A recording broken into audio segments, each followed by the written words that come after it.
मित्रांनो, आपल्याला माहिती आहे सेकंड इयर थर्ड इयर बी 20 ते 26 मे याच्या दरम्यानचे 19 पॅटर्नचे एक्झाम पोस्टपोन झालेली आहे. पण आता मुलांच्या मनात एक महत्वाचा प्रश्न येतो, मुलं घाबरले.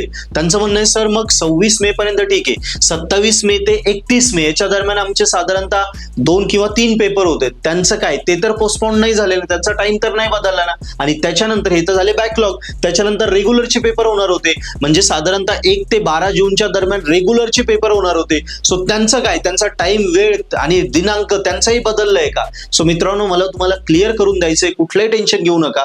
यस, हे कन्फर्म असू द्या की आपले फक्त 20 ते 26 मेच्या दरम्यान जे काही 2 किंवा 3 पेपर होते तेवढेच पोस्टपोन झाले आहे. ते पण 11-12 जून नंतर किंवा साधारणतः 15 जून नंतर होतीलच. त्याचा टाइम टेबल पण येईल. टाइम टेबल आल्यानंतर मी तुम्हाला अपडेट करेल.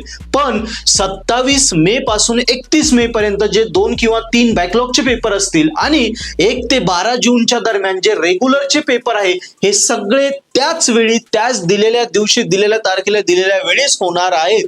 सो तुम्हाला अभ्यास करायचा आहे, घाबरून जाण्याचं कारण नाही. हे पेपर त्या दिवशीच होणार. म्हणजे थोडक्यात 27 मे ते 31 मेच्या दरम्यानचे बॅकलॉगचे पेपर आणि 1 ते 12 जूनच्या दरम्यान रेग्युलरचे पेपर हे त्याच दिवशी, त्याच वेळी, दिलेल्या तारखेलाच होतील. ते पोस्टपोन झालेले नाहीयेत. ओके, सो आता कुठलंही कन्फ्युजन असेल तर कमेंट मध्ये लिहा. पर्पल आर्टला फॉलो करा. आम्ही आहे, इंजिनिअरिंग सोपी आम्ही करणार. फक्त अभ्यास करताना पर्पल आर्टला विसरू नका. पर्पल आर्ट ऍप वरनच अभ्यास करा, म्हणजे कुठल्याही एक्झाम पोस्टपोन हो, कॅरी ऑन, कशाच टेन्शन नाही. पर्पल आर्ट ऍप वरनं जो अभ्यास करतो तो 100% विषय स्कोर करतो. कारण हजारो मुलांचे फीडबॅक तुम्ही युट्यूबवर बघा आपल्या, तुम्हाला कळेल की पर्पल आर्ट म्हणजे बेस्ट आहे.